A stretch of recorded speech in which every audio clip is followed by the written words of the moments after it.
Devadath Shaji direct ചെയ്തിട്ടുള്ള ധീരൻ സിനിമയ്ക്കകത്തുള്ള സ്ത്രീ കഥാപാത്രങ്ങളുടെ ലൈംഗിക വശങ്ങളെ കുറിച്ച് സ്ത്രീപക്ഷമായിട്ടൊന്ന് സമീപിക്കാമെന്ന് വിചാരിക്കുന്ന അതേ സമയത്താണ് മറ്റൊരു തോട്ട് വരുന്നത്. നമ്മുടെ ആഷിഖ് കപൂർ ഡയറക്ട് ചെയ്തിട്ടുള്ള മായാനദി സിനിമയ്ക്കകത്ത് മാത്തനോട് അപ്പു പറയുന്ന sex is not a promise എന്ന് പറയുന്ന ആ ഒരു ഡയലോഗാണ് മനസ്സിനകത്തോട്ട് വന്നത്. ആ ഡയലോഗും ധീരൻ സിനിമയും തമ്മിൽ എന്താണ് ബന്ധം എന്ന് ചോദിച്ചാൽ കാര്യമായിട്ടുള്ള ബന്ധമുണ്ട് പറയാം. അതിനു മുൻപായിട്ട് ധീരൻ സിനിമയ്ക്കകത്തുള്ള രണ്ട് സ്ത്രീ കഥാപാത്രങ്ങളുടെയും അവരുടെ ലൈംഗിക കാഴ്ചപ്പാടുകളെയും കുറിച്ച് ഞാനൊന്ന് വിശദീകരിക്കും. സിനിമ കണ്ടവർക്ക് പെട്ടെന്ന് മനസ്സിലാകും, സിനിമ കാണാത്തവർക്ക് വേണ്ടിയിട്ട് അത് ഞാൻ ജസ്റ്റ് ഒന്ന് പറഞ്ഞു പോകാം. ഈ സിനിമയ്ക്കകത്ത് പ്രധാനമായിട്ടും രണ്ട് സ്ത്രീ കഥാപാത്രങ്ങളാണ് വരുന്നത്. ഒന്ന് സതിയാണ്. സതി വാർദ്ധക്യത്തിലേക്ക് കടന്നു പോയിക്കൊണ്ടിരിക്കുന്ന ഒരു കഥാപാത്രമാണ്, വിധവയാണ്, ഒരു മുതിർന്ന പെൺകുട്ടിയുടെ അമ്മയാണ്. ഈ സതിയോട് അശോകന്റെ കഥാപാത്രത്തിന് ഒരു പ്രണയമുണ്ട്, വിവാഹം കഴിക്കാൻ താല്പര്യമുണ്ട്. അയാൾ ആ ഒരു വിവാഹം കഴിക്കാനുള്ള താല്പര്യം സതിയോട് പറയുന്നത് വ്യക്തമായിട്ട് കാര്യം പറയുന്നുണ്ട്. പറയുന്ന ഭാഷ എങ്ങനെയാണ്, എനിക്ക് ശാരീരികമായിട്ടും മാനസികമായിട്ടും സന്തോഷം അനുഭവിക്കണമെന്നുണ്ട്. അപ്പൊ കാര്യം വ്യക്തമായിട്ട് പറയുന്നു. അപ്പൊ തിരിച്ച് സതി പറയുന്ന മറുപടി എങ്ങനെയാണ്, എനിക്ക് ശാരീരികമായിട്ടും മാനസികമായിട്ടും സന്തോഷം ആവശ്യമില്ല, താല്പര്യമില്ലാഞ്ഞിട്ടല്ല എന്ന് കൂടി അതിന്റെ കൂടെ കൂട്ടിച്ചേർക്കുന്നുണ്ട്. അതായത് അവർക്ക് സമൂഹത്തെ പേടിയാണ്, ആ നാട്ടുകാരെ പേടിയാണ്, അതുകൊണ്ടാണ് അവർക്ക് ഈ പറയുന്ന താല്പര്യമില്ലാത്തതെന്ന് കൂടി അവർ പറയുന്നുണ്ട്, പേടിയുള്ളത് കൊണ്ട്.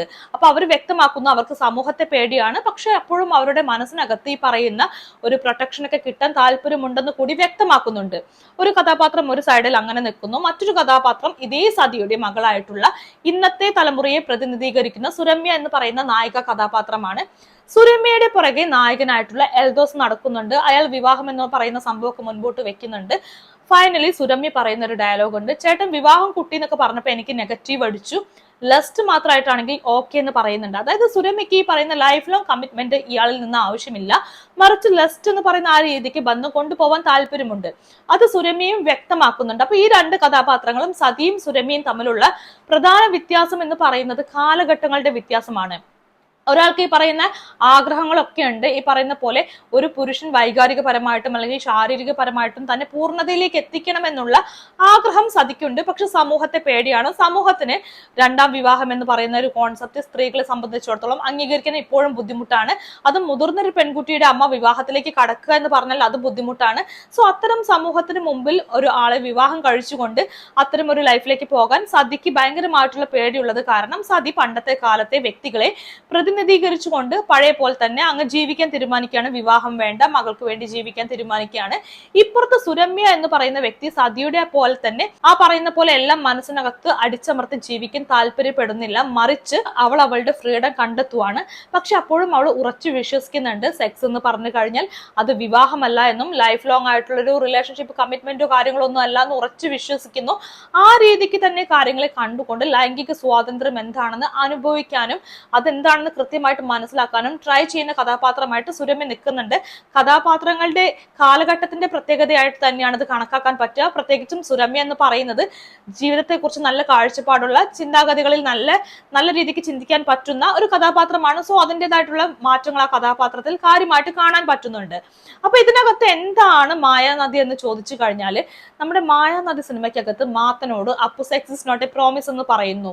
അന്ന് ആ ഡയലോഗ് പറഞ്ഞ സമയത്ത് ഒരുപാട് പേർക്ക് ആ ഡയലോഗ് ഒരു വലിയ പ്രശ്നമായിരുന്നു. ഒരു ഭയങ്കരമായിട്ടുള്ള രീതിക്കുള്ള ഷോക്ക് വാല്യൂ ഉണ്ടാക്കിയിട്ടുള്ള ഒരു ഡയലോഗ് ആയിരുന്നു അത്. കാരണം അത്ര കാലവും നമ്മൾ കേട്ട് പരിചയിച്ച സംഭവം എന്താണ്, sex is not a promise എന്ന് പറയുന്ന സംഭവം കേട്ടിട്ടില്ല. മറിച്ച് രണ്ടുപേർ വിവാഹത്തിന് മുൻപ് ലൈംഗിക ബന്ധത്തിൽ ഏർപ്പെടുകയാണെങ്കിൽ അവർ വിവാഹം കഴിക്കണമെന്ന് പറയുന്ന ഒരു ചിന്താഗതിയായിരുന്നു അത്രയും കാലം നമ്മുടെ സമൂഹം വിചാരിച്ചു വെച്ചത്. ആ ചിന്താഗതിയെ മാറ്റിമറിച്ചുകൊണ്ടാണ് സെക്സ് എന്ന് പറയുന്നത് വിവാഹത്തിനുള്ള ഉറപ്പല്ല എന്നും പ്രണയത്തിന്റെ ഉറപ്പല്ല എന്നും പറഞ്ഞുകൊണ്ട് sex is not a promise എന്ന് പറയുന്ന ഡയലോഗ് അപ്പു പറഞ്ഞത്. ആ ഡയലോഗ് വലിയ പ്രശ്നമായി, സമൂഹത്തിൽ കുറെ പേർക്ക് അത് പ്രശ്നമായി, കുറെ പേർ സപ്പോർട്ട് ചെയ്തു, അതിനെക്കുറിച്ച് ആഴത്തിൽ ചിന്തിക്കുകയും ആ ഡയലോഗ് ഒരു ചർച്ചയ്ക്കുള്ള വിഷയമായിട്ട് മാറുകയൊക്കെ ചെയ്തു. അതേസമയം തന്നെ sex is not a promise എന്ന് പറയുന്ന ആ ഡയലോഗ് പറഞ്ഞത് ഒരു സ്ത്രീ കഥാപാത്രമാണെന്നും അപ്പു എന്ന് പറയുന്ന സ്ത്രീ കഥാപാത്രം ആ ഡയലോഗ് പറഞ്ഞത് ഇവിടുത്തെ മൊറാലിറ്റിയെ ബാധിച്ചു എന്നും പറഞ്ഞുകൊണ്ട് കുറെ പേര് വന്നു. അതൊരു ഡബിൾ വെയിറ്റ് ആയിട്ട് മാറുമായിരുന്നു. കുറെ പേർക്ക് അത് ഭയങ്കര പ്രശ്നമായിട്ട് വന്നു. അപ്പം പിന്നെയും തിരിച്ചു മറിച്ചും ചോദ്യങ്ങൾ വീണ്ടും വരുന്നുണ്ടായിരുന്നു. അപ്പുവിന് പകരം മാത്തനാണ് ഈ ഡയലോഗ് പറഞ്ഞതെങ്കിൽ വിഷയം മാറുമായിരുന്നില്ലേ, സമൂഹത്തിന്റെ വിധി വേറൊരു രീതിക്ക് ആവില്ലേ എന്നൊക്കെ ചോദിച്ചിട്ട് വലിയ ചോദ്യങ്ങളൊക്കെ വരുന്നുണ്ടായിരുന്നു. അപ്പൊ എന്റെ കണ്ണിലൂടെ നോക്കുന്ന സമയത്ത് ഈ ഡയലോഗിനകത്തുള്ള പ്രശ്നം എന്താന്ന് വെച്ചാൽ മായാനദി സിനിമയ്ക്കകത്ത് ഈ രണ്ട് കഥാപാത്രങ്ങൾ തമ്മിൽ ഉഭയസമ്മത പ്രകാരം തന്നെയാണ് ലൈംഗിക ബന്ധത്തിൽ ഏർപ്പെട്ടത്. അപ്പു മാത്തനും തമ്മിൽ കൺസേൺഡ് എന്ന് പറയുന്ന സംഭവം അവിടെ സംഭവിച്ചിട്ടുണ്ട്. പക്ഷെ അതിനകത്ത് ഇല്ലാണ്ടായി പോയിട്ടുള്ള സംഭവം എന്ന് പറയുന്നത് കമ്മ്യൂണിക്കേഷൻ ആണ്. കമ്മ്യൂണിക്കേഷൻ ഗ്യാപ്പ് ആണ് അവിടെ സംഭവിച്ചത്. കൃത്യമായിട്ട് കമ്മ്യൂണിക്കേഷൻ കിട്ടാത്തതിന്റെ പേരിൽ അവിടെ കാര്യമായിട്ടുള്ള പ്രശ്നം വന്നു. ഈ പറഞ്ഞ പോലെ മാത്തൻ എന്ന് പറയുന്ന കഥാപാത്രത്തെ അപ്പു ചതിച്ചു എന്നുള്ള രീതിക്ക് പോലും കാര്യങ്ങളെ വ്യാഖ്യാനിക്കാൻ പറ്റി. അതിപ്പോ അപ്പു ആണെങ്കിലും മാത്തനാണെങ്കിലും ശരി, ആര് ഡയലോഗ് പറഞ്ഞാലും ശരി, അതിനകത്ത് കമ്മ്യൂണിക്കേഷൻ ഗ്യാപ്പ് വന്നുവെങ്കിൽ അതൊരു വലിയ പ്രശ്നമായിട്ട് വരുന്നുണ്ട്. സോ മായാനദി എന്ന് പറയുന്ന ആ ഒരു സിനിമയ്ക്കകത്ത് ഇതൊരു ഫിലോസഫിക്കൽ ആയിട്ട് മാത്രം നിൽക്കുന്ന ആശയമായിട്ട് ചുരുങ്ങിപ്പോയി. കാരണം കൺസേൺഡ് ഉണ്ട്, പക്ഷേ ഈ പറയുന്ന കമ്മ്യൂണിക്കേഷൻ കൃത്യമായിട്ട് നടന്നില്ല. അതുകൊണ്ട് മാത്തന് ഇവിടെ പറ്റിക്കപ്പെട്ട ഫീൽ വന്നു. സോ സിനിമ പറഞ്ഞ ആശയം എന്താണോ ആ ആശയം കൃത്യമായിട്ട് എത്താത്തതിന് പകരം ഒരു ഫിലോസഫിക്കൽ ആയിട്ടുള്ള ഭാഗമായിട്ട് മാത്രം ആ സിനിമയ്ക്കകത്ത് അത് ഒതുങ്ങി. എന്നാൽ ഇവിടെ ഈ സിനിമയിലേക്ക് വരുന്ന സമയത്ത് ധീരൻ സിനിമയ്ക്കകത്ത് കൃത്യമായിട്ട് ഈ പറയുന്ന കൺസെന്റ് എന്ന് പറയുന്ന സംഭവം ഉണ്ട്. അതേസമയം തന്നെ കമ്മ്യൂണിക്കേഷൻ ഗ്യാപ്പിന്റെ ഒരു പ്രശ്നം സംഭവിക്കുന്നില്ല. അതായത് നമ്മുടെ നായിക കഥാപാത്രം കൃത്യമായിട്ട് കാര്യം പറഞ്ഞു, എനിക്ക് ലസ്റ്റ് ആണ് ആവശ്യം, എനിക്ക് പ്രണയമില്ല, വിവാഹമില്ല, കുട്ടികളോ അങ്ങനെയുള്ള കോൺസെപ്റ്റ് ഒന്നും ഇല്ല, ചേട്ടന്റെ കയ്യിൽ നിന്ന് ലസ്റ്റ് ഓക്കെ, ആ രീതിക്കാണെങ്കിൽ ഞാനും ഓക്കെ എന്ന് പറഞ്ഞു വെച്ചു. അപ്പൊ ഇതാണ് ഈ sex is not a promise എന്ന് പറഞ്ഞു തുടങ്ങി വെച്ച ആ ആശയത്തെ പൂർത്തീകരിക്കുന്ന സിനിമയായിട്ട് മാറിയിട്ടുള്ളത്. മായാനദി സിനിമയ്ക്കകത്ത് ആ ഒരു ആശയം തുടങ്ങി വെച്ചു, പക്ഷെ ധീരൻ സിനിമ ആകുമ്പോഴേക്കും ആ ആശയം അവിടെ കംപ്ലീറ്റ് ചെയ്യപ്പെട്ടു എന്ന് പറയുന്ന സംഭവമാണ് നടന്നിട്ടുള്ളത്. ഇതിനകത്ത് അതായത് മായാനദി സിനിമയ്ക്കകത്ത് എവിടെയോ മനുഷ്യത്വരഹിതമായിട്ടുള്ള ഒരു കാര്യം നടന്നു. ഈ മാത്തൻ എന്ന് പറയുന്ന കഥാപാത്രത്തിന് കമ്മ്യൂണിക്കേഷൻ കൃത്യമായിട്ട് കിട്ടാത്തത് കാരണം ഒരു പറ്റിക്കപ്പെട്ട ഫീൽ വന്നിട്ടുണ്ട്. അത് അയാളെ മുറിവേൽപ്പിച്ചു എന്ന് പറയുമ്പോഴും അത് അവിടെ പ്രശ്നമായിട്ട് കിടക്കുന്നു. പക്ഷെ ഈ സിനിമയിലേക്ക് വരുമ്പോൾ ഒരു വലിയ മാറ്റം സംഭവിച്ചു. അതുകൊണ്ട് തന്നെ ഒരു സിനിമ തുടങ്ങി വെച്ച കാര്യത്തെ മറ്റൊരു സിനിമ പൂർത്തീകരിക്കുക എന്ന് പറയുന്ന കാര്യമാണ് മായാനദി സിനിമയും ഈ പറയുന്ന ധീരൻ സിനിമയും തമ്മിലുള്ള ബന്ധം എന്ന് പറയുന്നത്. Sex is not a promise എന്ന് മായാനദിയിൽ പറയുമ്പോൾ അതിവിടെ കൃത്യമായിട്ട് പ്രാവർത്തികമായിട്ട് കാണിക്കുകയാണ് ചെയ്യുന്നത് ധീരൻ സിനിമ.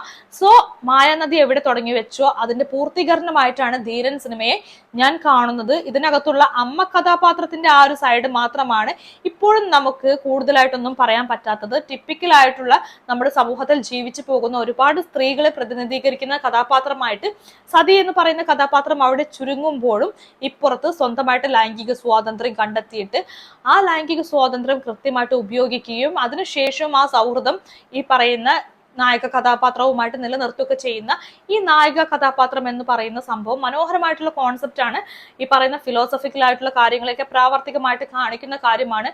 അപ്പൊ അതിനകത്ത് അത്തരം ബന്ധങ്ങൾക്കകത്ത് എന്തെങ്കിലും തെറ്റുണ്ടോ മറ്റു പ്രശ്നങ്ങളുണ്ടോ എന്ന് ചോദിച്ചാൽ അതിനെക്കുറിച്ച് നമ്മൾ ആഴത്തിൽ സംസാരിക്കേണ്ട മറ്റൊരു വിഷയം തന്നെയാണ്. അങ്ങനെയുള്ള ബന്ധങ്ങൾ സെക്സ് വിത്ത് ബെനിഫിറ്റ് എന്ന് പറയുന്ന അത്തരം ബന്ധങ്ങൾ തെറ്റില്ല എന്നാണ് ഞാൻ വിചാരിക്കുന്നത്.